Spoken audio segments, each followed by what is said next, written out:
Christy and Alonso catching up with a really cute movie that is on Hulu right now. It is called Crush. When I saw it, I knew Alonso would love it. And so I said, let's do Crush. So here we are doing Crush. Alonso, tell us about it. It is a boom time for adorable high school LGBT stories over on Netflix. If you haven't watched it yet, there's a great British series called Heartstopper. And on Hulu now we have Crush, which is a delightful movie. Hey, are you coming out today? I've been out for a really long time. I'm extremely gay. I was actually talking about track tryouts. Right. Maybe I'll see you later. Bye, so Gabby. Long. That stars Rowan Blanchard. She is a high school senior who has been out for ages, or is she a junior? They're juniors. They're juniors. Okay, yes. And but has never been in love, never had a girlfriend, and she winds up joining the track team for various complicated reasons, part of which having to do with her longstanding crush on popular girl Gabby Campos, played by Isabella Ferreira.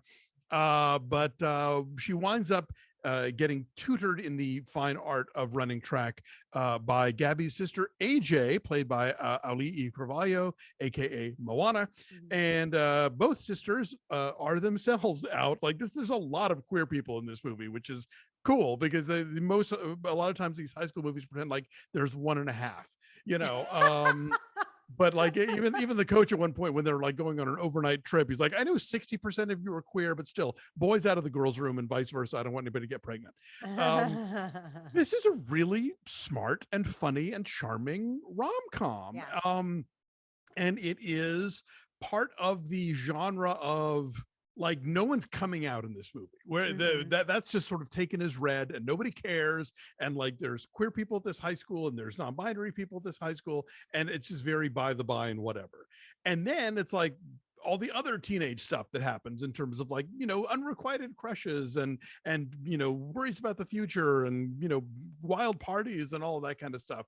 And maybe it's a fantasy for a lot of people, but sometimes you have to be the change you wish to see in the world. And I think this movie is doing that. And I thought it was lovely and hilarious from start to finish. I knew you would. And when I wrote about it for RogerEbert.com, I said that this is like a queer John Hughes movie. Yeah. Because it hits a lot of the same beats and it features a lot of the same tropes that you would see in that kind of movie. Rowan Blanchard's character, Paige, is like the quirky, artistic outsider who is secretly pining for the most popular kid in school. Like, this is her Jake Ryan. Kind of. Yeah. And, that she secretly was in love with this young woman. And, they've grown up since they were kids together. But like, I'm going to say she's more Eric Stoltz in Some Kind of Wonderful Life. Okay. You have all these characters who speak in a way that is way snappier and sharper than any teenager ever is. Like there's total wisdom beyond their years, and they all have like the perfect retort for everything all the time, as we all dream of doing in real life. And of course, everybody, regardless of their place on the social hierarchy, ends up at this giant rager at this mansion, which is the kind of party that like I didn't go to in high school. I went to a lot of parties in high school, but they weren't like this. This is like a peculiarly 80s John Hughes high school movie kind of party. Yes, for sure. Tyler Alvarez, who plays Paige's straight guy best friend, I thought was hilarious. Yeah, he is just like, he's a quip machine. I was just thoroughly charmed by this film. And I think that there was some article recently about how I think The Guardian did a piece about how like Meg Ryan and Julia Roberts and Sandra Bullock all have movies coming out that are going to like, revive the ailing rom-com genre. And I'm like, is it ailing?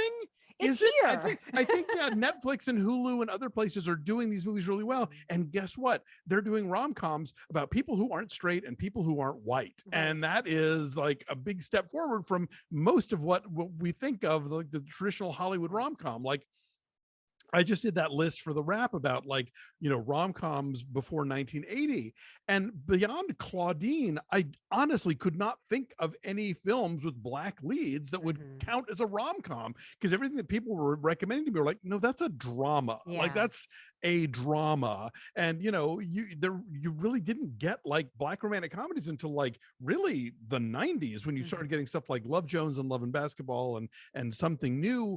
So it's like, let's open that door and let's tell more stories and different kinds of stories. And the idea that like that you can have gay teen love stories that are about teens who are not upset about being gay, Right. but they're just working through all the other love stuff of being that age and whatnot.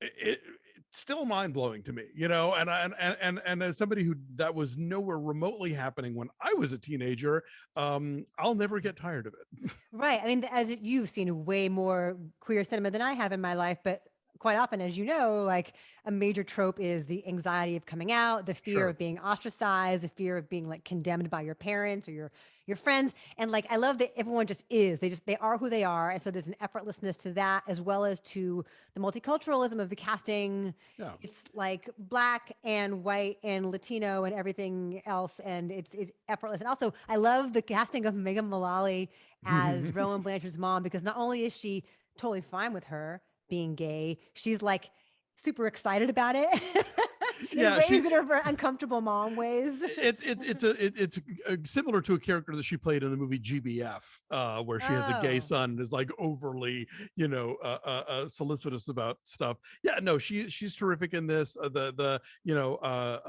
whole cast is really funny. It was nice to see Michelle Buteau pop up as the principal. She's so fucking funny. In like two So dry. scenes, she Yeah. steals everything as a principal of the school. But the director, Sammi Cohen, and both of the writers, Kirsten King and Casey Rackham, they're all lesbians. Yeah. And Rowan Blanchard is gay. Auli'i Cravalho is bi. So I think that has a lot to do with the feeling like, sure, why the hell not tell the story? This is Sure. who we are. This is our story. So I think that You adds some know, authenticity to it. And yes, for a lot of queer teenagers, the same old stuff still applies. Coming out is hard. Your parents can be assholes. Your school can be awful about it. But, romantic comedies are not necessarily designed to reflect the world as it is, as much as the cotton candy that we want it to be. And so, like, I believe in equal access to cotton candy. Yeah, and these two lead actresses have a really sweet, charming, effortless chemistry with each other. It's a blast to Absolutely. watch the two of them. Cool to see Auli'i Cravalho evolve this way in her career, to go from being like wholesome Disney princess to something that's a little more challenging. I think it's great Yeah. for her. So anyway, I'm saying 7.8. The only reason I didn't love it is the whole thing with the high school election felt kind of wedged in anyway. But Yeah, I said 8. It does kind of trip up on between that and other sort of plot threads. It's kind of like we could streamline this a bit, I think, but these are minor quibbles. It's a lot of fun. Check it out. It's on Hulu.